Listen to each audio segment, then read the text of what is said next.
Hello dear students. आज के lecture में हम स्टडी करते हैं structure and functions of liver and pancreas. ये लीवर का स्ट्रक्चर है और ये पैनक्रियाज का स्ट्रक्चर है। आज के इस वीडियो में हम स्टडी करेंगे लीवर का स्ट्रक्चर, इसके फंक्शंस, और हम नेक्स्ट स्टडी करेंगे पैनक्रियाज का स्ट्रक्चर और इसके फंक्शंस। यहाँ पर ये लीवर है, ये लीवर का स्ट्रक्चर है। लीवर एक हमारी बॉडी के अंदर सबसे लार्जेस्ट इंटरनल ऑर्गन है। ह्यूमन बॉडी के केस में लीवर ये एक लार्जेस्ट इंटरनल ग्लैंड है। क्या है? ये एक लार्जेस्ट इंटरनल ग्लैंड है। और अगर हम वेट की बात करते हैं तो इसका वेट कितना है? 1.2 टू 1.5 kg। तो इसके बाद अगर हम स्टडी करते हैं इस लीवर का, लीवर एक बाइलोब्ड स्ट्रक्चर है। लीवर क्या है? एक बाइलोब्ड स्ट्रक्चर है जिसमें एक राइट लोब होता है, एक लेफ्ट लोब होता है। एक क्या होता है? इसमें एक राइट लोब होता है और एक लेफ्ट लोब होता है। अगर हम बात करते हैं लीवर, लीवर कहाँ पे होता है? ह्यूमन बॉडी के अंदर लीवर कहाँ पे होता है? तो लीवर सिचुएटेड, ये लीवर कहाँ पर? लीवर जो है it is situated in the abdominal, in the right abdominal cavity. कहां पर होता है? राइट एब्डोमिनल कैविटी पर होता है, just below the diaphragm. Next अगर हम बात करते हैं लीवर का कलर क्या है? लीवर जो है, ये जो लीवर है ये रेडिश ब्राउन इन कलर होता है। और इस लीवर के अंदर क्या होते हैं? कुछ ब्रांचेस होते हैं। अगर ये बाइलोब्ड स्ट्रक्चर है तो इसमें दो लोब्स होते हैं, एक राइट लोब होता है और एक लेफ्ट लोब होता है। तो इन लोब्स में क्या होते हैं? कुछ ब्रांचेस होते हैं। क्या होते हैं? ब्रांचेस होते हैं, जिसको हम क्या कहते हैं? लोब्यूल्स। क्या कहते हैं? लोब्यूल। जो लोब्यूल्स इस लीवर के अंदर होते हैं उसको हम क्या कहते हैं? Hepatic lobules. क्या कहते हैं? हिपैटिक लोब्यूल्स कहते हैं। ये जो हिपैटिक लोब्यूल्स है, लोब्यूल्स क्या है? ये एक स्ट्रक्चरल और फंक्शनल यूनिट है लीवर का। ठीक है, ये जो लोब्यूल्स है ये स्ट्रक्चरल और फंक्शनल यूनिट है लीवर का। जो सेल्स लीवर्स में होते हैं उनको हिपैटोसाइट सेल्स कहते हैं। जो डक्ट लीवर में होते हैं उनको हम हिपैटिक डक्ट्स कहते हैं। और जो लोब्यूल्स इस लीवर के अंदर प्रेजेंट होते हैं उनको हम क्या कहते हैं? Hepatic lobules. तो ये हिपैटिक लोब्यूल्स होते हैं इन लोब्स के अंदर। जो ईच लोब्यूल है, जो सिंगल जो लोब्यूल है वो कवर्ड होता है किससे? कनेक्टिव टिश्यू शीथ के साथ। क्या है कि इसमें बहुत सारे लोब्यूल्स होते हैं जिनको हम हिपैटिक लोब्यूल्स कहते हैं। तो इसमें अगर हम सिंगल लोब्यूल की बात करते हैं तो वो सिंगल लोब्यूल की जो कवरिंग की अगर हम चेक करते हैं तो सिंगल लोब्यूल कवर्ड होता है किससे? एक कनेक्टिव टिश्यू शीथ से, जिसको हम क्या कहते हैं? Glisson's capsule. क्या कहते हैं इसको हम? Glisson's capsule. अगर हम लिवर की शीथ, लिवर की कवरिंग की अगर हम बात करते हैं तो liver is covered by 2 layers, outer layer और इनर लेयर। इसमें क्या होते हैं? अगर हम बात करते हैं लिवर्स की, लिवर कवर्ड होता है किससे? 2 शीथ से। इसमें क्या होते हैं? 2 शीथ्स होते हैं लिवर में, एक आउटर शीथ होता है और एक इनर शीथ होता है। जो आउटर शीथ होता है उसमें उसको हम क्या कहते हैं? Serous capsule. और serous capsule consist of visceral peritoneum. ये क्या करते हैं? Consist visceral peritoneum. और जो इनर शीथ होते हैं इसमें क्या होते हैं? एक डेंस कनेक्टिव टिश्यूज होते हैं। इनर शीथ इसमें क्या होता है? डेंस कनेक्टिव टिश्यूज होते हैं, जिसको हम क्या कहते हैं? Glisson's capsule. क्या कहते हैं इसको हम? Glisson's capsule. देखिए ये लीवर का स्ट्रक्चर है। तो लीवर्स के अंदर जो डक्ट्स होते हैं उसको हम कहते हैं हिपैटिक डक्ट्स। और जो सेल्स इनमें मौजूद होते हैं उसको हम कहते हैं हिपैटोसाइट सेल। अब लीवर में ये 2 डक्ट्स होते हैं। लीवर में क्या होते हैं? ये 2 डक्ट्स होते हैं। एक राइट हिपैटिक डक्ट होता है और एक लेफ्ट हिपैटिक डक्ट होती है। आप यहां पर कंसंट्रेट कीजिए। ये जो इस साइड की तरफ है इसको हम कहते हैं राइट हिपैटिक डक्ट और ये लेफ्ट हिपैटिक डक्ट। जब ये 2 आपस में ज्वाइन करते हैं, जब ये 2 आपस में फ्यूज होते हैं, इनसे क्या होता है? एक कॉमन डक्ट होता है। इनसे क्या होता है? एक कॉमन डक्ट की फॉर्मेशन होती है, जिसको हम क्या कहते हैं? Common hepatic duct. अब इनसे एक कॉमन हिपैटिक डक्ट बनी। अब ये जो कॉमन हिपैटिक डक्ट है, कॉमन हिपैटिक डक्ट के साथ एक और डक्ट जुड़ जाती है इसके साथ, और ये देखिए ये गॉल ब्लैडर है, ये गॉल ब्लैडर है। गॉल ब्लैडर की डक्ट को हम क्या कहते हैं? Cystic duct. याद रखना आप इस पॉइंट को। जो गॉल ब्लैडर की जो डक्ट है इसको हम कहते हैं सिस्टिक डक्ट, और लिवर की डक्ट को हम कहते हैं hepatic duct. Right hepatic duct और लेफ्ट हिपैटिक डक्ट जब आपस में फ्यूज होते हैं तो इनसे एक कॉमन डक्ट बनती है जिसको हम कहते हैं कॉमन हिपैटिक डक्ट। फिर कॉमन हिपैटिक डक्ट के साथ एक और डक्ट जुड़ती है जिसको हम कहते हैं सिस्टिक डक्ट। तो जब सिस्टिक डक्ट और कॉमन डक्ट आपस में जब फ्यूज होते हैं तो इनसे एक और कॉमन डक्ट बनती है जिसको हम कहते हैं कॉमन बाइल डक्ट। इसको क्या कहते हैं हम? Common bile duct. अब ये कॉमन बाइल डक्ट नीचे कहां पर ओपन करेगी? पेनक्रियाटिक डक्ट्स के साथ। ये पेनक्रियाज है, और पेनक्रियाज के अंदर जो डक्ट होती है उसको हम क्या कहते हैं? Pancreatic duct. और अब ये जो हिपैटिक डक्ट है, एक जो कॉमन बाइल डक्ट है, ये नीचे की तरफ मूव करेगा और ये ओपन कहां पर करेगा? पेनक्रियाज में। कहां करेगा ओपन? पेनक्रियाज में। अब पेनक्रियाटिक डक्ट और हिपैटिक डक्ट, अब हिपैटिक डक्ट कौन सी होती है? लिवर की डक्ट या कॉमन बाइल डक्ट। जब इसमें क्या होता है? जब पेनक्रियाटिक डक्ट के साथ जब कॉमन बाइल डक्ट फ्यूज होता है तो इनसे एक और डक्ट की फॉर्मेशन होती है जिसको हम क्या कहते हैं? Hepato pancreatic duct. आप यहां पर फोकस कीजिए, ये राइट हिपैटिक डक्ट है और ये लेफ्ट हिपैटिक डक्ट है। इनसे एक और डक्ट की फॉर्मेशन होती है जिसको हम कहते हैं कॉमन हिपैटिक डक्ट। इन दोनों से एक डक्ट बनती है, सिंगल डक्ट बनती है जिसको हम कहते हैं कॉमन हिपैटिक डक्ट। और ये जो कॉमन हिपैटिक डक्ट जो है, ये कॉमन हिपैटिक डक्ट के साथ जब सिस्टिक डक्ट ज्वाइन करेगी, जब सिस्टिक डक्ट कहां से? फ्रॉम गॉल ब्लैडर से। जब ये डक्ट कॉमन हिपैटिक डक्ट के साथ जुड़ जाती है तो इससे एक और कॉमन डक्ट की फॉर्मेशन होती है या एक और कॉमन डक्ट बनती है जिसको हम कहते हैं कॉमन बाइल डक्ट। ये है कॉमन बाइल डक्ट, ठीक है। ये वाली क्या है? कॉमन बाइल डक्ट है। और ये कॉमन बाइल डक्ट के साथ जब पेनक्रियाटिक डक्ट कहां से? पेनक्रियाज से। पेनक्रियाज से जो डक्ट निकलती है उसको हम कहते हैं पेनक्रियाटिक डक्ट। अब कॉमन बाइल डक्ट और पेनक्रियाटिक डक्ट आपस में फ्यूज करके एक सिंगल डक्ट बनाएंगे जिसको हम क्या कहते हैं? Hepato pancreatic duct. अब ये हेपेटो पेनक्रियाटिक डक्ट कहां पर ओपन करेगा? एम्फुला में। कहां पर करेगा? एम्फुला में। और ये एम्फुला के अंदर ये डक्ट ओपन करेंगे और ये एम्फुला के अंदर जो ये डक्ट्स है ये गॉर्डेड होता है किसके साथ? एक स्फिंक्टर के साथ जिसको हम क्या कहते हैं? Sphincter of OD. तो फाइनली ये हिपैटोपेनक्रियाटिक डक्ट फाइनली ओपन किस में करता है? ड्यूडेनम में। कहां करता है? ड्यूडेनम में। क्योंकि हिपैटोडक्ट से, ये कॉमन बाइल डक्ट से ये बाइल लाएगा कहां से? गॉल ब्लैडर में। यहां पर जो बाइल की जब सिंथेसिस होती है तो वो स्टोर कहां पर होता है? गॉल ब्लैडर में। तो गॉल ब्लैडर से ये डक्ट क्या बाइल लाएगा और पेनक्रियाटिक जो डक्ट से पेनक्रियाटिक एंजाइम्स होंगे और ये फाइनली ओपन किस में करेगा?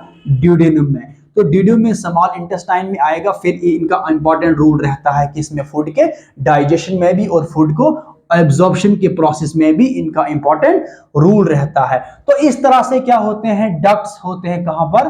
लीवर में। और जो डक्ट लीवर में होती है उसको हम हिपैटिक डक्ट्स कहते हैं। नेक्स्ट अब हम स्टडी करते हैं फंक्शंस ऑफ लीवर। लीवर के फंक्शंस क्या है? लीवर के फंक्शन क्या है? लीवर का सबसे जो इंपॉर्टेंट जो फंक्शंस है ये बाइल की प्रोडक्शन करता है।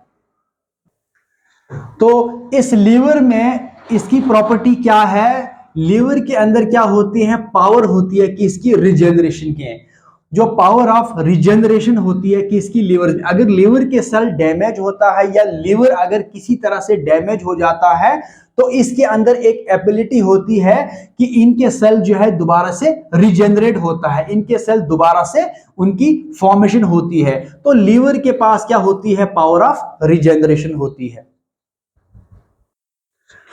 अब हम स्टडी करते हैं फंक्शंस ऑफ लीवर। लीवर्स में क्या क्या फंक्शंस होते हैं। इस लीवर के अंदर हंड्रेड्स ऑफ फंक्शंस होते हैं। ये लीवर जो है ये एक इंपॉर्टेंट रूल प्ले करता है ह्यूमन बॉडी के अंदर, जिसमें नंबर्स ऑफ फंक्शंस कैरी होते हैं इस लीवर के अंदर। तो तभी जाकर इसको कहा जाता है लीवर एक लार्जेस्ट इंटरनल ग्लैंड होता है किसमें, ह्यूमन बॉडी के अंदर। तो और मैक्सिमम मैक्सिमम जो फंक्शंस है वो परफॉर्म करता है लीवर। लीवर का जो फर्स्ट फंक्शन है ये बाइल की प्रोडक्शन करता है। अगर हम बाइल की फॉर्मेशन देखेंगे तो बाइल की सिंथेसिस की अगर हम बात करते हैं तो ये बाइल लीवर ही इंपॉर्टेंट रोल प्ले करता है बाइल के प्रोडक्शंस में। और बाइल कहां से कहां पर बनते हैं, लीवर्स में, क्योंकि जो हिपैटोसाइट सेल्स होते हैं लीवर्स के अंदर, जो सेल्स होते हैं जिसको हम कहते हैं हिपैटोसाइट सेल, और हिपैटोसाइट सेल्स प्ले करता है इंपॉर्टेंट रोल किसमें, प्रोडक्शंस ऑफ बाइल्स। और जब बाइल यहाँ लीवर्स में जब बाइल की फॉर्मेशन होती है फिर ये लीवर कहां, ये फिर बाइल्स कहां पर स्टोर होता है, गॉल ब्लैडर में। ये गॉल ब्लैडर के अंदर स्टोर रहता है। तो फर्स्ट फंक्शन क्या है लीवर का, बाइल प्रोडक्शन। और ये जो बाइल सिक्रीट हुआ किससे, लीवर से। जो बाइल की जो फॉर्मेशन हुई कहां पर, लीवर में, स्टोर कहां पर होता है, गॉल ब्लैडर में। अब हम बात करते हैं प्रॉपर्टीज। अगर हम प्रॉपर्टीज चेक करते हैं तो बाइल के अंदर क्या क्या प्रॉपर्टीज है। देखो बाइल के अंदर क्या होता है, वाटर होता है और कुछ सॉलिड्स होते हैं। अगर हम बात करते हैं तो वाटर कितनी परसेंटेज में बाइल के अंदर वाटर होता है, इसमें 97.6% वाटर होता है और 2.4% सॉलिड्स होते हैं किसमें, बाइल में। तो बाइल में जो ये सॉलिड्स होते हैं, सॉलिड में इनऑर्गेनिक सब्सटेंसेस भी होते हैं और इनऑर्गेनिक सब्सटेंसेस भी होते हैं। और ऑर्गेनिक सब्सटेंसेस में इसमें क्या क्या होंगे, बाइल सॉल्ट होंगे, बाइल पिगमेंट्स होंगे, कोलेस्टेरॉल होंगे, फैटी एसिड्स, लेसिथन एंड म्यूसिन। ये सारे ऑर्गेनिक सब्सटेंसेस है जो बाइल के अंदर मौजूद होते हैं। तो इसमें इनऑर्गेनिक सब्सटेंसेस भी होते हैं। इसमें सोडियम होता है, कैल्शियम होता है, पोटाशियम, बाइकार्बोनेट और क्लोराइड आयंस होते हैं इस बाइल के अंदर। और बाइल का इंपॉर्टेंट रोल किस में रहता है, बाइल का बहुत बड़ा फंक्शन रहता है किसमें, डाइजेस्टिव सिस्टम के अंदर। क्योंकि बाइल का इंपॉर्टेंट रोल रहता है फैट की मेटाबॉलिज्म करने में, फैट की ब्रेकडाउन करने में और फैट की एब्जॉर्प्शन के प्रोसेस में बाइल का इंपॉर्टेंट रोल रहता है। तो बाइल का फंक्शन क्या है, बाइल का बाइल की जो प्रोडक्शन लिवर में होती है इसका इंपॉर्टेंट रोल किस में होता है, ये क्या करता है, बाइल इंपॉर्टेंट होता है किसके लिए, for emulsification and absorption of lipids.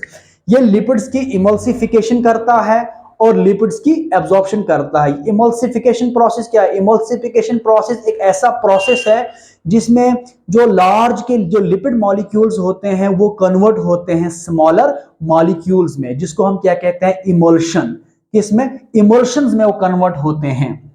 तो फिर उसके बाद उसी जब लिपिड्स की इमल्सिफिकेशन होती है फिर फाइनली लिपिड्स की एब्जॉर्प्शन होता है। तो लिपिड्स की इमल्सिफिकेशन और एब्जॉर्प्शन कौन करता है, बाइल, जो सिक्रीट कहां से होता है, लीवर से, और स्टोर कहां पर होता है, गॉल ब्लैडर में। अब हम नेक्स्ट स्टडी करते हैं किसका, नेक्स्ट अब हम स्टडी करते हैं लीवर का नेक्स्ट फंक्शन क्या है। लीवर का नेक्स्ट फंक्शन क्या है, ये फैट मेटाबॉलिज्म में भी इंपॉर्टेंट रोल प्ले करता है। फैट के मेटाबॉलिज्म में जितने भी एक्सेस फैट होता है, जितने भी एक्सेस जो फैट्स होंगे तो वो स्टोर हो जाते हैं किसमें, लीवर में। जब ये फैट की मेटाबॉलिज्म करता है और फैट जब एक्सेस फैट्स होते हैं तो ब्लड में, तो ब्लड से फिर क्या करते हैं, ये फैट्स कहां पर स्टोर होते हैं, लिवर में। और लिवर से फिर इसके अलावा जो है ये एडिपोज टिश्यूज में भी स्टोर होते हैं। जब एनर्जी या ग्लूकोज का लेवल जब कम होता है ब्लड में, जब एनर्जी की शॉर्टेज हो जाती है बॉडी में, तो उसके बाद क्या होता है, जो ये लीवर है, ये लीवर फैट के मेटाबॉलिज्म के प्रोसेस में जो प्रोसेस करेगा, इससे कि जो फैट्स है उनको किस में फिर कन्वर्ट कर देगा, इसको जो है कन्वर्ट कर देगा ग्लूकोज में। नेक्स्ट क्या है, नेक्स्ट फंक्शन लीवर का क्या है, प्रोटीन मेटाबॉलिज्म में। प्रोटीन मेटाबॉलिज्म में भी इंपॉर्टेंट रोल प्ले करता है लीवर। जितने भी इसमें जो प्रोटीन्स की फॉर्मेशन, देखिए अगर हम बात करते हैं लीवर की, लीवर के अंदर सबसे ज्यादा प्रोटीन की सिंथेसिस होती है। प्रोटीन्स की सिंथेसिस सबसे ज्यादा लीवर में भी होती है, और प्रोटीन्स की फॉर्मेशन लीवर में जब हो जाती है तो उसके बाद ये प्रोटीन ये क्या करता है, इसी जब प्रोटीन की सिंथेसिस लीवर में होती है तो इसमें डिफरेंट टाइप्स ऑफ प्रोटीन्स की फॉर्मेशन होती है। जैसे ये प्लाज्मा प्रोटीन्स बनाता है, जैसे प्लाज्मा प्रोटीन्स की ये फॉर्मेशन करता है, जिसमें एल्बुमिन आता है और फाइब्रोजिन्स आता है। तो प्रोटीन की सिंथेसिस कहां पर होती है, लीवर के अंदर होती है। और नेक्स्ट क्या है, ये कार्बोहाइड्रेट की मेटाबॉलिज्म भी करता है। ये कार्बोहाइड्रेट की मेटाबॉलिज्म कैसा करता है, ये स्टोर करता है ग्लूकोज को। लीवर के अंदर ग्लूकोज स्टोर होता है किसकी फॉर्म में, ग्लाइकोजन की फॉर्म में। ये ग्लाइकोजन के फॉर्म में ग्लूकोज स्टोर होता है लीवर में। जब ब्लड के अंदर ग्लूकोज का लेवल कम होता है तो उस टाइम जो ग्लूकोज ग्लाइकोजन की फॉर्म में जो स्टोर होता है लीवर में, अब ये ब्रेकडाउन होगा तो किस में टूटेगा, ग्लूकोज में। अब इनसे ग्लूकोज रिलीज होगा, ये ग्लूकोज क्या करेगा, ये मेंटेन करेगा ब्लड ग्लूकोज लेवल को। नेक्स्ट फंक्शन क्या है लीवर का नेक्स्ट फंक्शन क्या है, फैगोसाइटिक फंक्शन। इसमें क्या होता है, इसमें जो कफर सेल्स होते हैं, क्या होते हैं, लीवर के अंदर कुछ कफर सेल्स होते हैं जिसका इंपॉर्टेंट रूल रहता है कि इसमें ये वर्क करते हैं इन्फेक्शन के अगेंस्ट। और ये कफर सेल्स क्या होते हैं, ये एक्ट करता है एज ए फैगोसिटिक सेल्स। ये फैगोसिटिक सेल्स होते हैं, एक्ट करता है एज ए मैक्रोफाजेज। जो अगर इसमें किसी तरह का कोई इन्फेक्शन हो जाता है तो इन इन्फेक्शन के अगेंस्ट ये कफर सेल्स क्या होते हैं, उनके अगेंस्ट वर्क करते हैं। नेक्स्ट फंक्शन क्या है लीवर स्टोर करता है आयरन को। ये आयरन को भी स्टोर करता है और फैट सॉल्युबल विटामिन को भी स्टोर करता है, जैसे विटामिन ए है, डी है, ई, के एंड विटामिन B12। इनको भी क्या करता है, लीवर स्टोर करता है। इसका एक और इंपॉर्टेंट फंक्शन है लीवर का, ये डिटॉक्सिफिकेशन करता है किसको, टॉक्सिक सब्सटेंसेस को। ये रिमूव करता है टॉक्सिक सब्सटेंसेस को लीवर से। तो डिटॉक्सिफिकेशन में भी लीवर का इंपॉर्टेंट रूल रहता है। एक क्विक रिवीजन करेंगे कि हमने आज स्टडी किया है लीवर में क्या, लीवर एक लार्जेस्ट इंटरनल ऑर्गन होता है ह्यूमन बॉडी के अंदर। फिर लीवर के अंदर कुछ डक्ट्स होते हैं जिसमें राइट और लेफ्ट हेपेटिक डक्ट मिलकर कॉमन डक्ट की बनते हैं। उसके बाद इनसे सिस्टिक डक्ट ज्वाइन करता है, फिर कॉमन बॉइल डक्ट बनती है। फिर कॉमन बॉइल डक्ट के साथ पेनक्रियाटिक डक्ट ज्वाइन होती है, फिर हेपेटोपेनक्रियाटिक डक्ट यहां पर बन जाती है। फिर फाइनली ये डक्ट कहां ओपन करेगी, ड्यूडेनम में। फिर हमने फंक्शंस पढ़े लीवर के फंक्शन बाइल प्रोडक्शन में है, फैट मेटाबॉलिज्म में, प्रोटीन्स मेटाबॉलिज्म में, कार्बोहाइड्रेट मेटाबॉलिज्म में। और इसके अलावा क्या होता है, फैगोसिटिक फंक्शंस भी करता है, ये स्टोर आयरन भी करता है और कुछ फैट सॉल्युबल विटामिन को भी स्टोर करके रखता है, जिसमें विटामिन ए, डी, ई, के और विटामिन B12। इसके अलावा लीवर का इंपॉर्टेंट रोल किस में रहता है, डिटॉक्सिफिकेशन में।